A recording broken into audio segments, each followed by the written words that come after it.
Hi folks, James Weatherly. We're just getting everything set up to start our broadcast.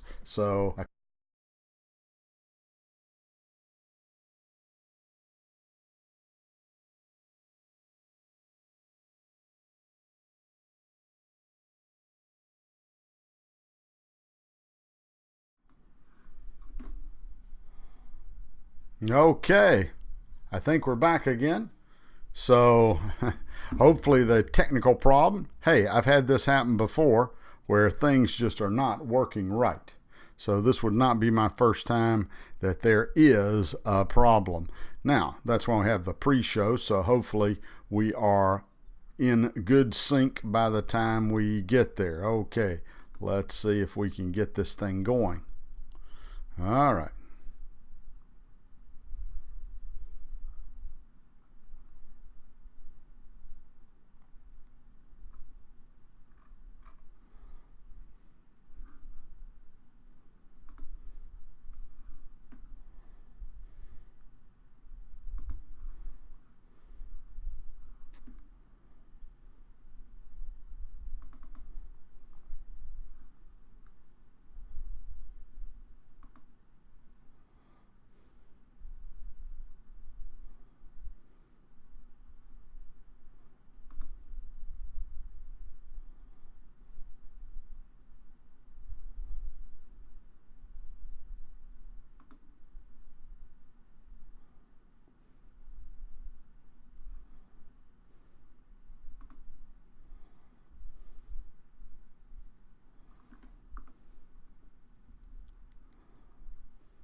Okay, folks, I think we've come through our technical problems here.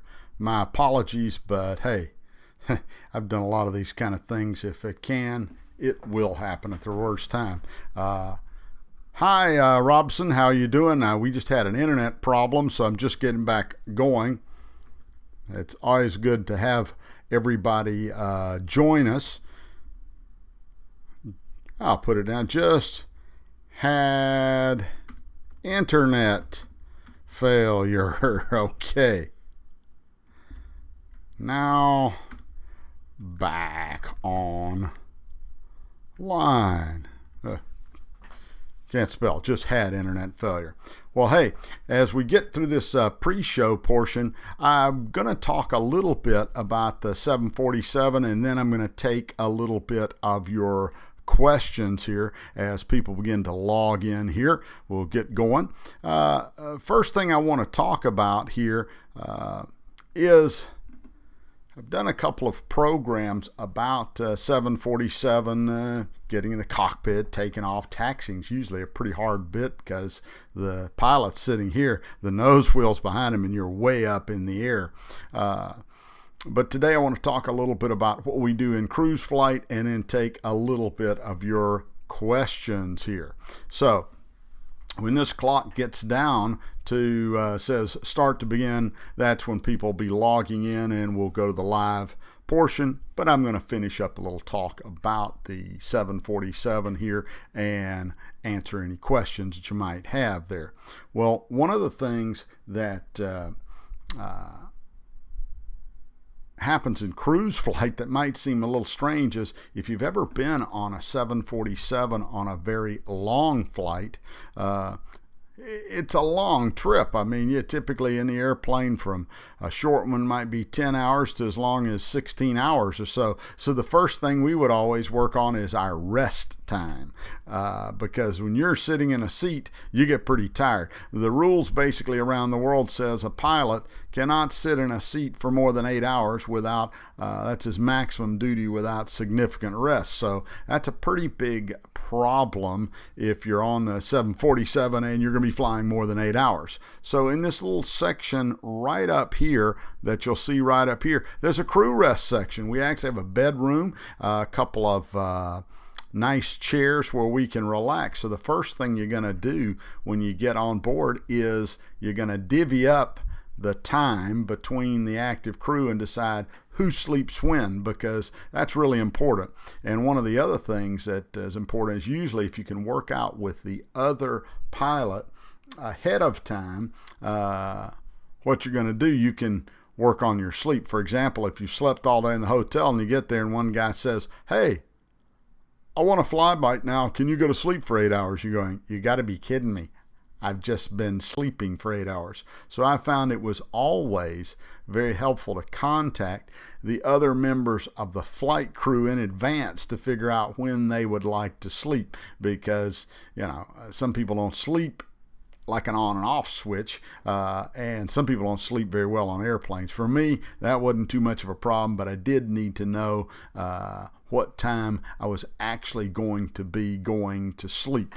Now, we're fixing to come up on our start time. I just want to check another screen, and then I'll continue to talk a little bit about the crew rest area in the 747 and how that was actually set up and what we did, kind of like what we would all call sleeping for dollars. Okay, well, it looks like everything is working. I see we've got a number of viewers online watching. If you haven't used this before, you're going to see on the side of the screen, I'll try to show you where it'll all appear. Yeah, let the show begin. Welcome, everybody. Okay, let me see if I can just remove this. Okay, great. Over here to the right side, down on the lower right on your YouTube viewer, you'll see a thing where it says live chat. You want to put the live chat up because that's how I can see if you're seeing there. I'll type something right now just to make sure you see this. And if you don't see your live chat appearing, try to find where it is. Okay, hello everyone. Okay, so now you should see that pop over to the right side of the screen as you're watching. All right, so I see there's a number of people on, and what we're going to do now is I'm going to go back and finish up this little section about the crew rest in the 747, and then see if you have any questions at all, and we'll work on those questions. Well, like I was saying, you got to kind of plan your rest while you're doing. So the crew rest is up here. This was the first airplane here that KLM had in the series, the Papa Hotel Bravo Foxtrot Alpha, and they went from letters A to, I'm not sure when the last one was delivered. They didn't quite make it all the way through the alphabet. I flew this one right when it came online, and this was a can't remember if this is a combi or not. No, this was a passenger one, because this would be the section that would have had the freight in it, but this is all passenger. So our crew rest was up here. It was really nice. Like I said, you had two nice flat beds. We even had uniform pajamas. At KLM, you had a little bit of everything. So what we would do is we'd work out on the flight plan exactly, okay, you're going to sleep for this long, then you're going to take over, and depending on the rank of the crew, we'd have to have at least two command pilots, one taking a rest and one there. So you couldn't have two like co-pilots who didn't have a command authority flying up there. So we would work that out, and that was a really important thing. If you could not sleep well on the airplane, it was horrible. Me, I never had any problem. My wife could certainly make a comment about the sleeping on board. So we did a little kind of sleeping for dollars. And just to give you an example of what I would do here, because you get in, climb up here, get all your stuff. During takeoff, the two functioning pilots would sit there, and then their two jump seats, whoops, I moved the whole picture, sitting right behind there. They just sit for takeoff. As soon as you left 10,000 feet and started climbing out, you'd divvy up when you're going to go to sleep. Like I did a lot of Hong Kong flights, and during those Hong Kong flights, I would always call the other command pilot and say, "Hey, would you like to sleep when you get there?" Because usually we'd take off nighttime. He'd say, "Oh, that would be fantastic." So what I would do is I would sleep during the day in Hong Kong. We'd get up there, and I'd take off and fly. The first is usually almost going against the wind, Hong Kong to Amsterdam, somewhere 15 plus hours to 16. So I'd fly for about 7 plus hours. Then he would be up, refreshed. I would go back to bed and basically sleep till we started the descent into Amsterdam, kind of a weird way, and you had to trust the other guys because you're sound asleep while this is going on. Well, let me switch back here just a second to where I can see some of the comments, see who's all there. Give me a chance to switch screens here a second. Okay, hey Scott, man, how are you doing, man? I don't know what you're doing now. I don't know if you're flying Tallahassee or everything. I saw your friend around the corner. Scott's a guy I fly with. I see him here online or have in the past. And I know it's been busy because he used to work with the people in Florida helping situations out, recovering from hurricanes. We've just got over that. Hey, Daniel, how are you doing? I see you there. And before I go on the next section, okay, flying the big dog, Citation X, the Citation 10, that's like the fastest airplane around, goes high, it consumes a lot of gas, but a pretty awesome ride. So if you want to go somewhere in a hurry, Scott will get you there in a hurry. I fly Sovereign, it's not quite as fast. We can go up 47,000. I think he can go up to 51,000. I think that's right for that. Hey, Daniel, I see you coming in, and I hope you're having a good time. Yeah, if you're calling and watching from Europe, yeah, today I'm in Orlando, Florida, and it's nice in the afternoon. If you're over in Europe, it's getting kind of nice time. Hi, Meg, I'm probably doing a horrible job on your pronunciation. Forgive me. Hey, let us know what part of the world you're joining in. If I see the part of the world you're coming from, I probably got a story about the time that I was there. So while we're doing that and everybody's joining us, I'm going to talk a little bit more about some things we're doing in cruise in the 747. And then what I'd like for you to do is type me some questions on things. It doesn't have to be anything to do with 747s.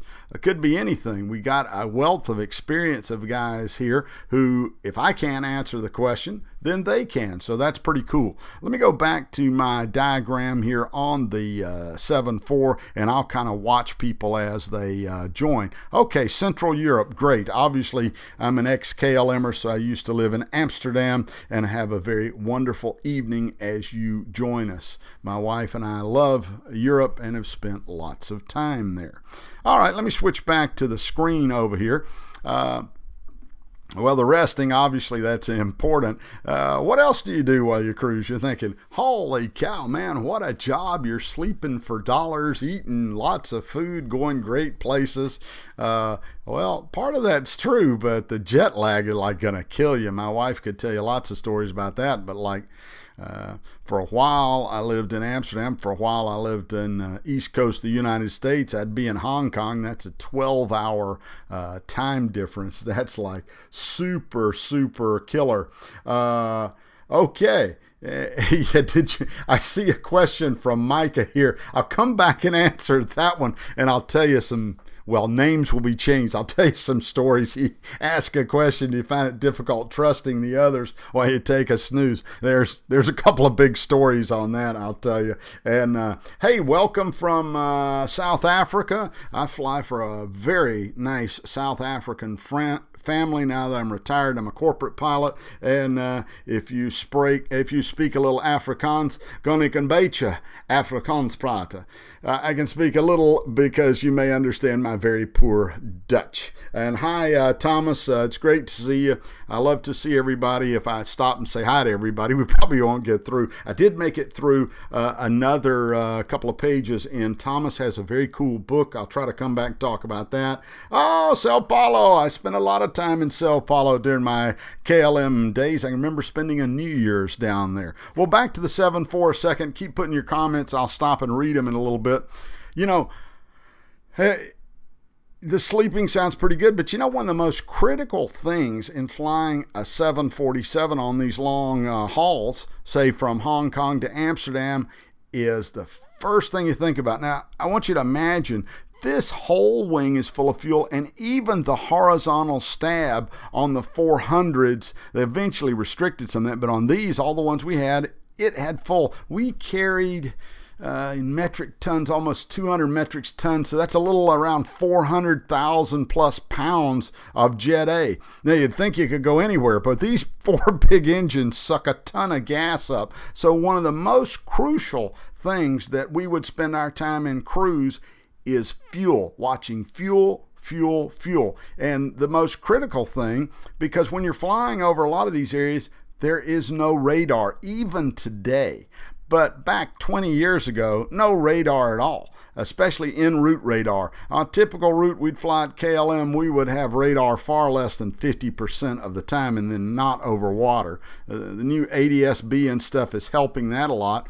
But the main thing is a lot of people were leaving from the Far East, going to Europe all at the same time. So you got to get your level, because if you have not flown a jet airplane yet as a pilot or a crew member, flight engineer, give you a little bit of information. You want fuel economy, you need to go high. You want to run out of gas, you stay low. So you got to get up to your planned altitude. Now in a 7.4, you do what? Step climb. You start out here, if you're real heavy, maybe 340, then go up to 36, 38, so on, stepping up now because it's RVSM. In my time, there were 4,000 foot separations, but now a lot of the world has RVSM, so it's a 2,000 foot jump frequently between altitudes.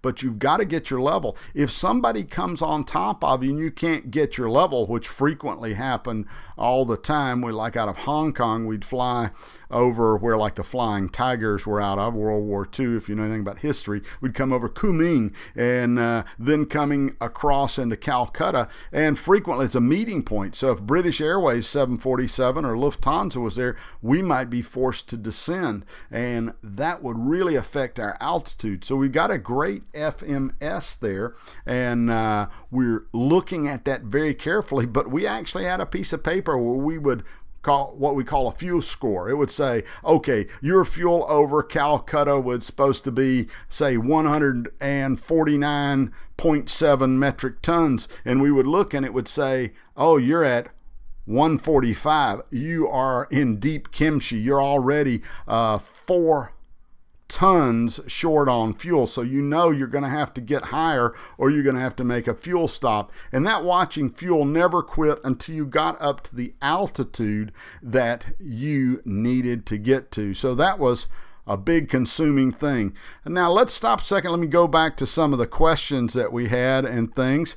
Yeah, Michael, did you find it difficult trusting the other PICs at first while you're going to take a snooze? Yeah, that's a pretty weird thing. One thing in the airlines, Mike is a friend of mine. He's learning to fly, so he's just undertaking his flying career where I'm at the end of it. It's pretty weird because I came from 727, and so we're limited in how far we can fly between gas, so we didn't swap crew members. Then when I started the 7.4 from the get-go, we're swapping crew members. Now in the airlines, it's very, very standardized, so everybody's trained the same way, everybody used the same procedures, so it did reduce the anxiety quite a lot. But from time to time, you'd wake up and find some very interesting things. Let's see, I'll change the name. One time I woke up asleep. We're flying to Bangkok, Thailand, or maybe Singapore. So you go from Europe across Russia over near Pakistan, come down India, and you cross the Indian Ocean heading down towards that portion of Southeast Asia. And the 747-400, just like a lot of airplanes now, even the Sovereign I fly, each pilot has 2 big screens. You got a PFD, your flight display, and then you got an ND or a PFD or a MFD. We call them NDs in the 7.4, basically your map. And I woke up and there were thunderstorms everywhere, and I noticed I didn't see the magenta line that shows where you're flying. I'm like,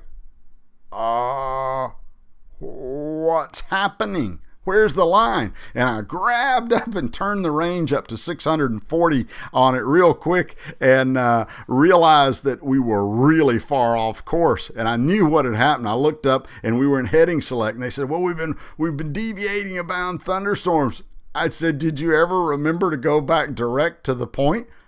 Oh no! So they start turning immediately, and I'm telling them, hey, call on the radio to make the report to the controller that we're now turning back on course and we'll be there a little late. Now that was really startling, Micah. That's kind of like super mind blowing.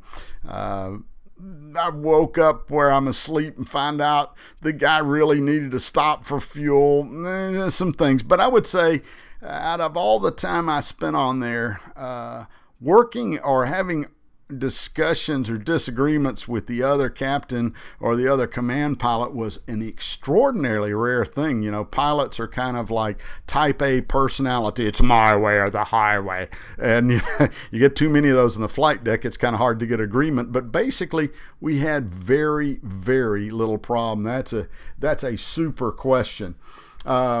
Anybody else got a question before I move on to the next thing, as I don't want to bore you to death on 7.4 stuff.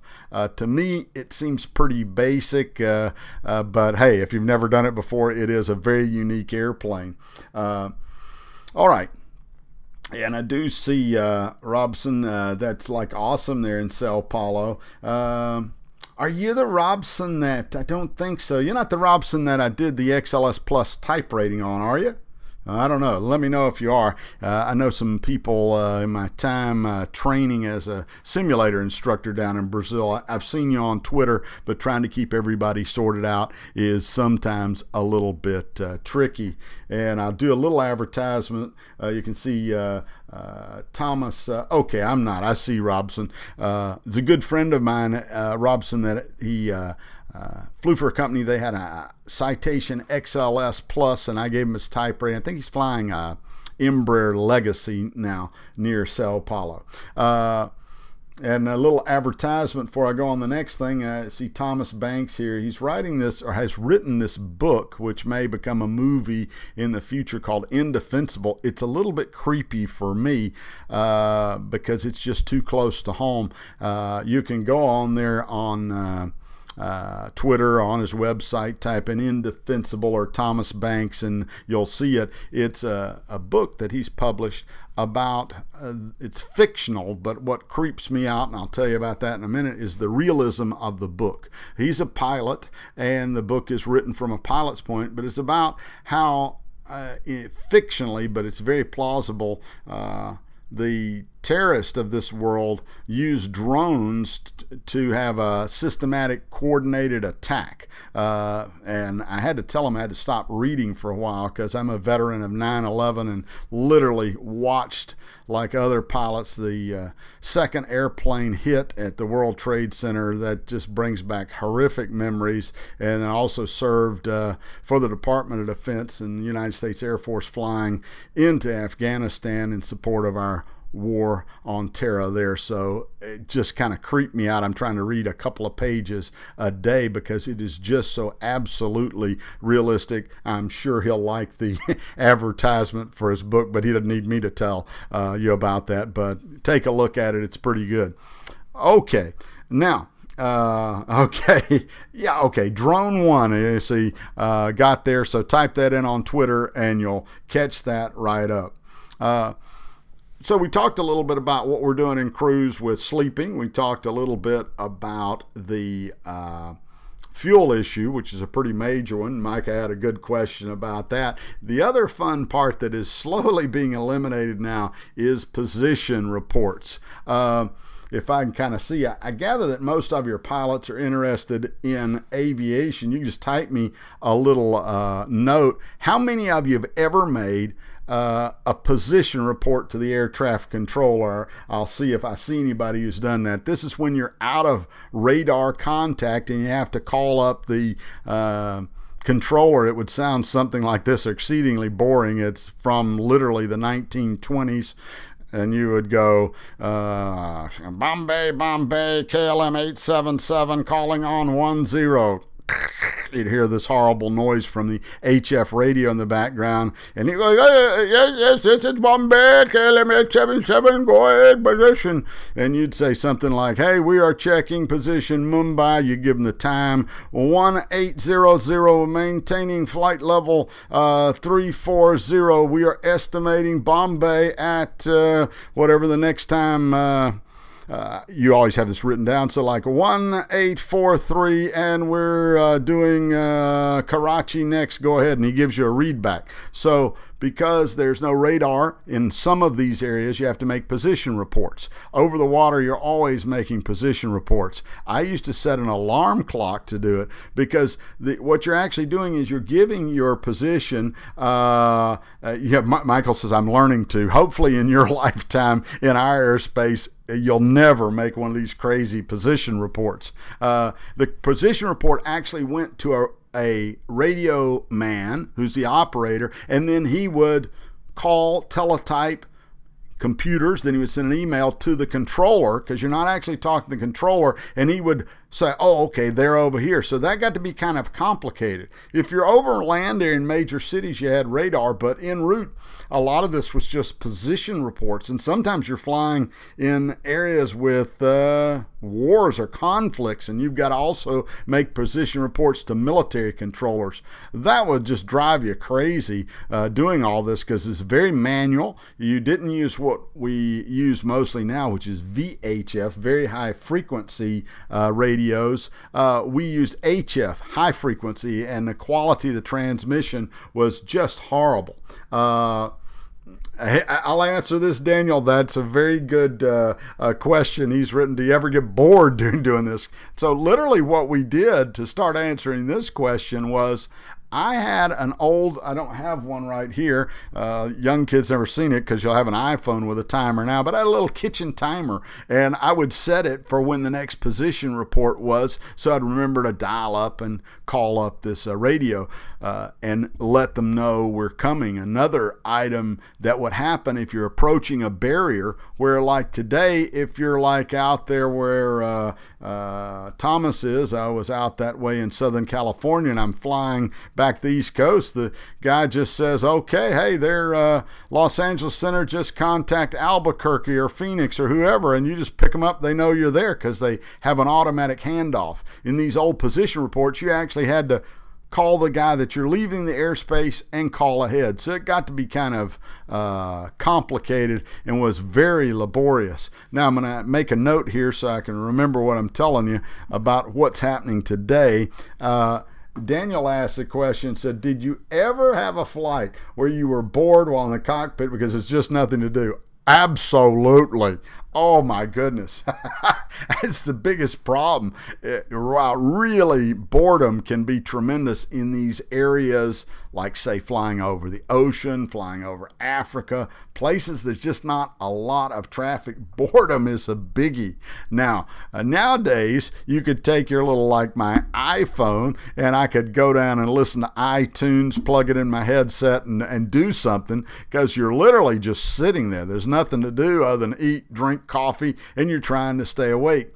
And it was crazy boredom. Now, I love KLM. The guys that I flew with were the best pilots in the world. But one of the things is there's never a lot of chit chat. It just, you know, these guys, they stare at the instruments for their 8 hours and monitor it. So as an American, or as the Dutch would say, buitenlander, a foreigner, you know, in the cockpit, I'm not used to that, but I had to adapt. But we're not going to talk anything other than what's to do. So what I'd do back then, Daniel, is I got a book that had all the frequencies of like BBC, Voice of America, Radio Deutsche Welle, and I would listen to the news broadcast, because the HF, high frequency radio, that we use for our position reports also was a shortwave radio. So between there, I'd listen to the news. There's a lot of frequencies that change, but I'd have it and try to keep myself occupied. I wish it was in the days of computers and stuff. I could have listened to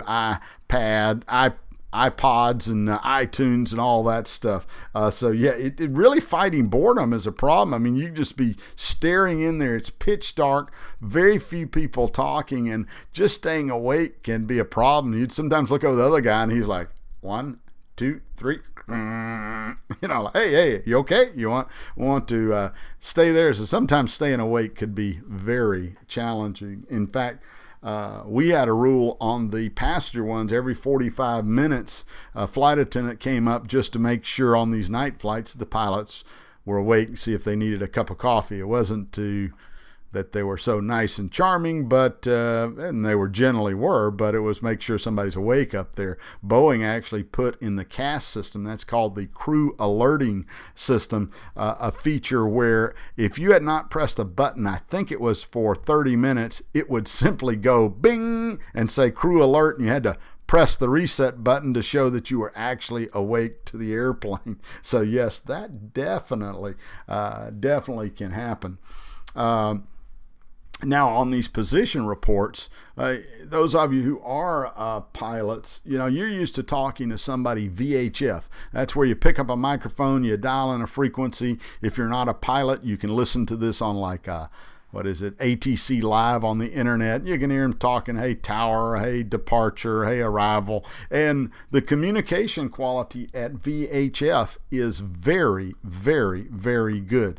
I'm changing something on my screen, so that's why I'm looking a little crazy here. This VHF has a clear, high-quality signal, which is very nice. HF does not. Now, on HF, you have a system called selective calling or cell call. You have that on corporate aircraft. Probably, Scott, you got one on your Citation 10. We've got one in our Sovereign.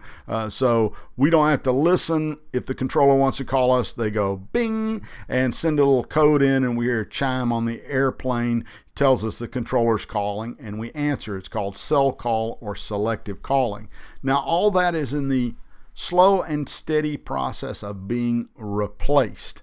And for our current generation of younger pilots who have iPhones, Androids, whatever, this is pretty easy. Basically, if you are not in areas of VHF communication, you're going to be texting to the controller. Literally. All your communications is via text. It's a special system called Controller Pilot Data Link.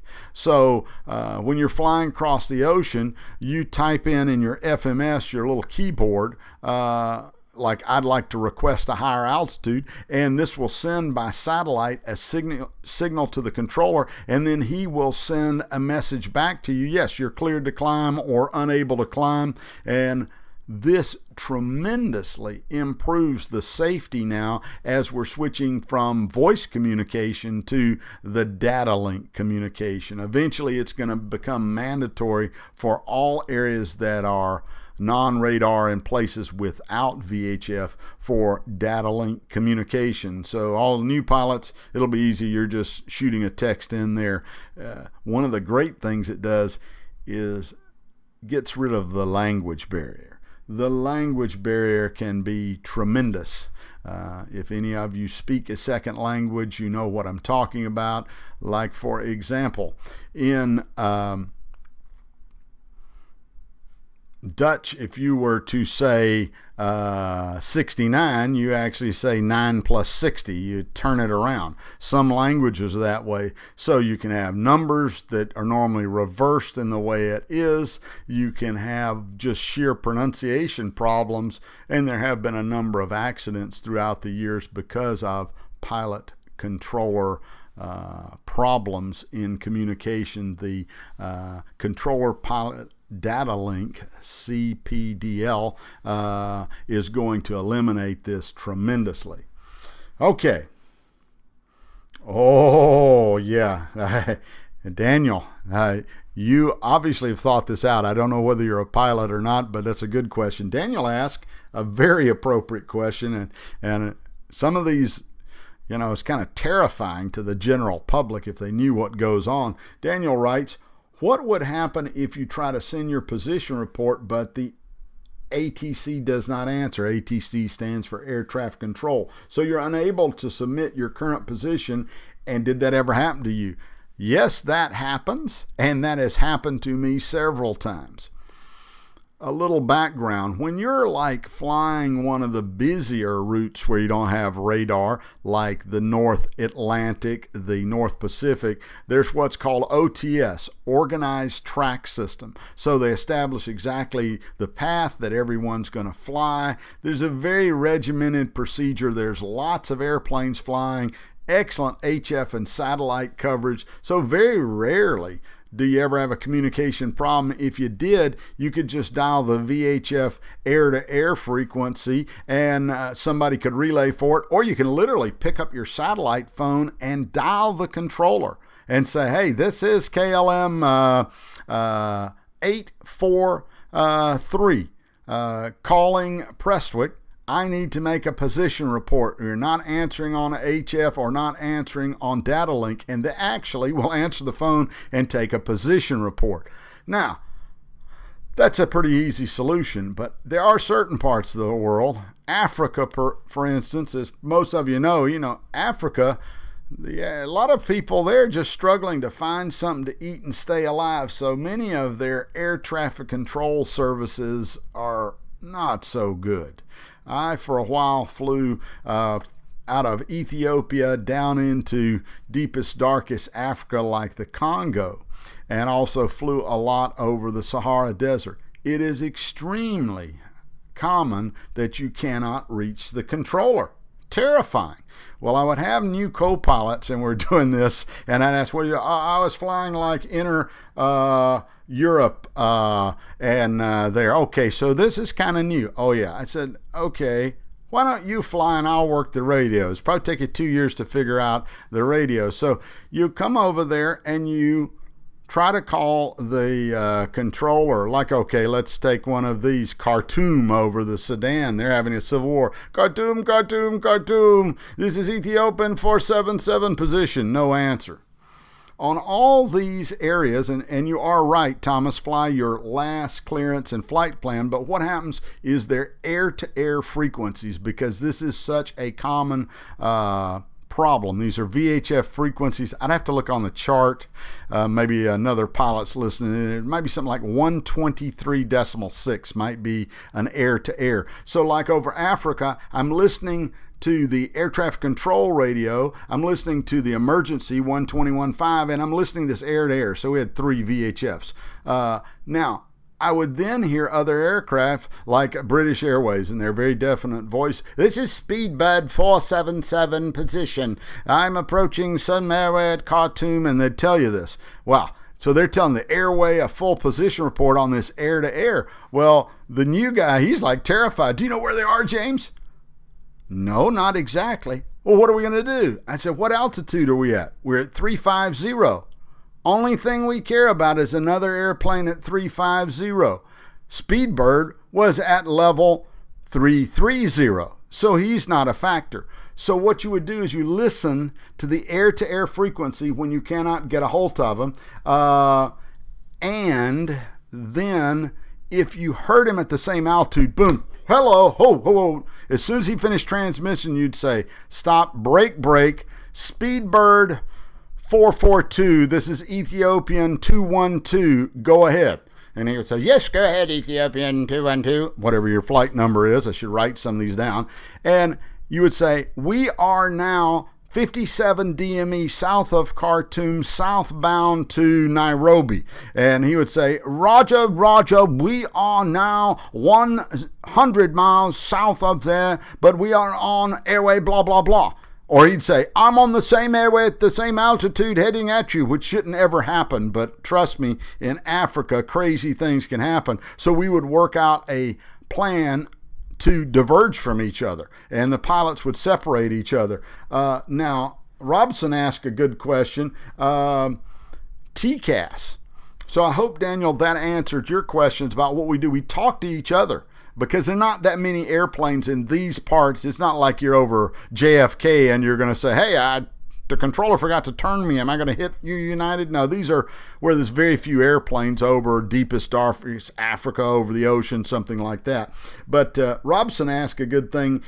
Any RAs and TCAS and non-radar? Well, when I was originally flying the 747, we did not have TCAS. That was in the pre-TCAS days. And then obviously as time went along, we had it. And I tell you, a really scary, terrifying thing that just, when I think about it, I kind of shake. I can remember we used to fly a lot across Delhi. You're coming from anywhere in Southeast Asia, China, going to Europe, you're doing that, whether it's flying for the military, whether it's flying for KLM, a lot of flying over India. Very busy. Now, there used to be a guy in Delhi. He did not have en route radar. He had terminal radar, but en route, he still required you to give a DME, an altitude, all that. And this is a medium busy airport. Now it's a lot busier, but 30 years ago, it was just medium busy. Now you can't even get a word in the frequency. But what was so strange is I swear this guy was out having tea or coffee half the time, because I'd hear, Air India calling Delhi. I am descending now to level 240 at 101 DME. Go ahead, are you hearing me? And he'd go over and over. And then we'd have Russian guys coming in, and they'd be doing in their best Russian English trying to do, and you could hear there was a confusion. I remember thinking of this guy. He repetitively seemed to not answer his radio in a timely manner. No, that's hard to believe. I remember landing and my wife picking me up at the airport mentioning, that guy over Delhi really scares me. Someday, 2 747s are going to hit. Wow. It was within 10 days. There was a midair with a Air India 747 and some kind of Tupolev or Antonov Russian thing, and it dealt with the fact they just had a midair because the controller wasn't responding to him, and then when he finally did, gave him a wrong clearance. That was terrifying. Now with TCAS, yes, you would get that. I remember, I didn't fly that much. I spent time between bankruptcies not flying, spent a lot of time in the simulator. So I only flew in career 16,000 hours. I know guys I think flew every trip possible, and they flew 24,000 hours. But in all this hours, most of it's safety, boredom, nothing at all going on. Total boredom. But then you remember these things. Out where I was talking about in deepest, darkest Africa, we're over in the Congo. I think it's Kinshasa, which is one of the Congo republics. And it's low IFR, and we're taxiing and taking off. Now, to tell you, in that part of the world, when you taxi, you got to actually taxi on the runway, and the controller just clears you for takeoff. The airspace is not necessarily cleared ahead of you. In theory, you're on an IFR flight plan. The first officer's flying, we lift off, and I know we were super low. Like super low, the ceiling's maybe 500 feet. We were just about to go in the clouds, and we get traffic. Oh, Robson, I thought I was going to wet my pants. I looked at the TCAS display, and it couldn't give us anything but climb. I don't even remember anything, but I noticed a pop-up target, and it said like 100 feet above or below. I told the co-pilot, I don't remember his name, let's just call him George. George, turn left, 45-degree bank, don't ask a question, now. And we just went swooping in this huge turn on takeoff. And, I said, look out your right wing. You see it? There's some little airplane. Holy cow. Now, if it wasn't for the TCAS, I'm afraid the story would not have been too good. The controller doesn't have radar. He doesn't even see it. It's essentially somebody smuggling and gun running just flying through there. So, yes, I have had those TA, and I have RA and non-radar. Made you feel pretty good because at least something was watching out for you. Now, for those of you who are not pilots or loosely familiar, what Robson has asked about is TCAS. Let's see if I can remember the acronym, what it stands for. Think it's Traffic Collision and Avoidance System. Traffic Collision and Avoidance System. If I've got that acronym wrong, somebody just type me in the correct one. But essentially, it's a system where when two airplanes are flying along, their transponders talk to each other and tell them if they're getting too close. It shows you pictorially how, but if they get too close, it'll advise you and give a resolution to that. It's a tremendous system. It was unfortunately caused by a huge accident down Thomas's Way in San Diego, where a PSA 727 had a midair with a Cessna 172, and that was the final impetus or a reason precipitating the government in the United States to finally push forward with TCAS, which is now standard worldwide and is a tremendous thing. Yes, Thomas says definition of flying: hours of boredom interspersed by moments of sheer terror. And my kids and my wife would not appreciate me laughing. I think my wife is watching, but it never ceases to amaze me. I still to this day have a few emergencies, and they just come at the worst possible time. I guess I get a little less excited, but yeah, that is, yeah. Okay.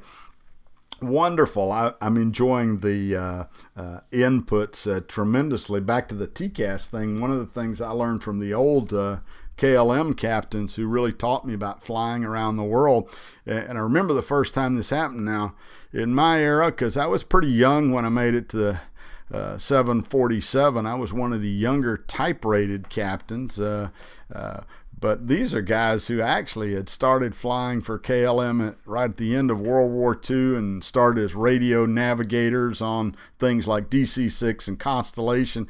Now they made it to the end of their career on a 747-400. What a amazing transition. And one of the things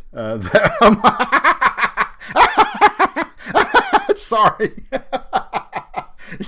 Everybody can see that's my beautiful wife. That's the reason I have no hair. I wear a hat for it blinds everybody on television. That's pretty funny there. And now I've completely lost my place. Oh, okay. One of the tricks I learned from the old guys is they would hand me a piece of paper. I'll see if I can draw one right here. And this is like what happened in the pre-TCAS era. And first time I didn't understand it, but this was actually, give me 1 second. This is real high tech. So I would be here, doop, doop, doop, doop, doop, doop, doop, doop. And I can remember this. I'll see if I can hold it up, see if it will even show. There it is. It's got a circle and 8 lines. And he would tell me in Dutch, says, do you know who and where the other 8 blanks are? First time he asked me that, I said, I don't have any clue. The circle is me and my airplane. The other 8 airplanes is the airplane above me, the next level up, the next level down, and then behind me, usually there's a 10-minute spread. I need to know the 3 above me and the 3 behind me. And if I know their call signs, I'm always situationally aware, and I learned to do that. TCAS relaxed that somewhat, but I always would keep up with who's the 3 above, or who's the 3 ahead, who's the 3 behind, and the 1 above and below. If you know where they are, it's kind of hard to hit each other. Wow, that was pretty good.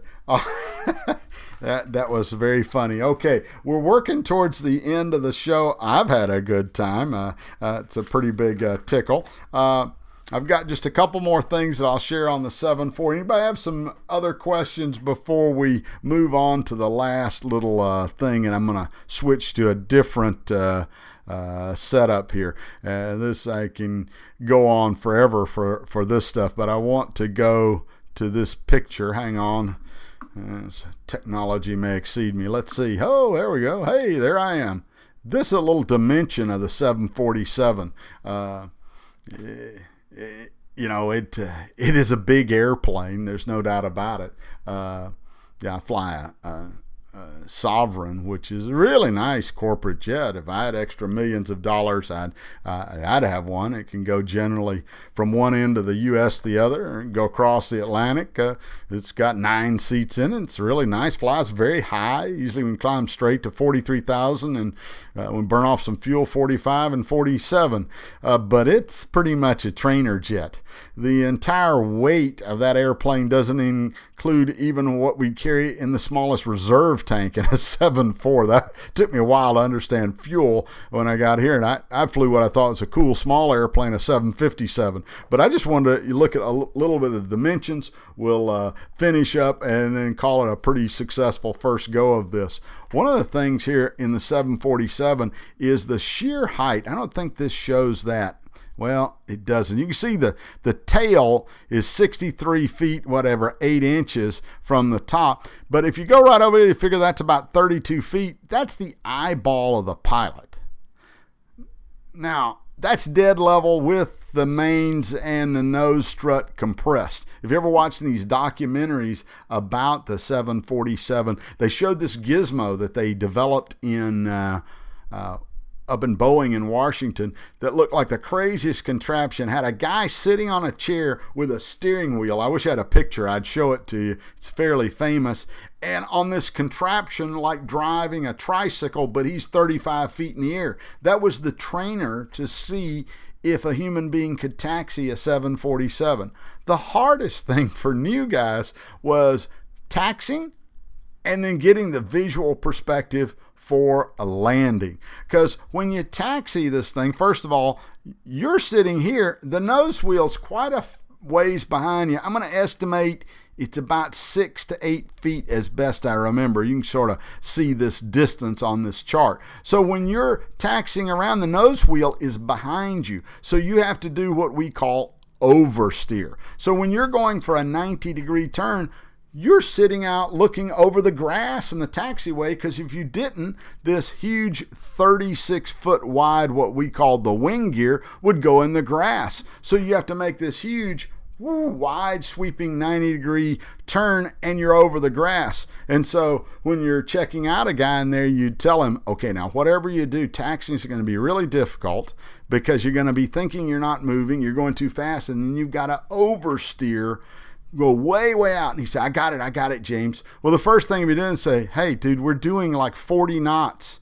That's twice our maximum speed. No, we're not. I said, look at the ground speed indicator. Oh my goodness. So, you'd work on that, getting it slowed down. I said, you got to get slowed down to 10 knots to make a 90-degree turn. That's like not moving. And then he'd finally get that, and then he'd start turning. I'd grab, both of us had tillers or nose wheel steering items, so both the left and the right seat, and I'd grab it. So, you can put us in the grass, dude. You're putting us in the grass. And it took several times to really believe that steering aspect. It was quite different. The other thing was the difference there. If you're sitting here at say 30 feet with your eyeballs plus or minus, that's dead level. Now when you're coming in and fixing to flare the main gears, we use radar altimeter to flare. The main gears are like 30 feet above the ground, and you're doing the last bit of your flare. Well, by the time this is 30 feet high, this is tilting up. Basically, when you're about to touch down, your eyeballs are 100 feet in the air. So that's a certain visual perspective. The first few times people are kind of petrified. They're like, no, pull back, no. They're getting that. For me, I had the reverse effect. When I switched from a large airplane like 747 to a corporate jet, I felt like I was in a submarine on a crash dive. I'm like, you're going this low? No, we're going to go submerged. It took me quite a few landings to get used to that. So a lot of that is the visual perspective that you have in there. All right, well, that's kind of what I've got for today. I want to tell you about what I'm working on. I have a book that I'm finishing up, not quite as exciting as Thomas. It's called the Rules of Glass. Let me see if I can, bear with me. I might be capable of showing you a picture. This I don't know. I'll try technology. We may be all gone. If we are, thanks for watching. Let me see if I can do this. I think I know where it is. I see guys on gaming channels and stuff do all this, but I'm kind of just some old guy trying to figure it out. Let's see. Here we go. I think I can find you a picture. There we go. Let's see if that works. Hey, what do you know? There's that picture. I'm finishing writing. It's a rewrite of a book called The Rules of Glass, a guide to practical flight, crew, management, and safe operation of glass aircraft. I've done a video on it. Thanks a bunch there, Scott. And there's actually 4 videos. I'm editing the last one.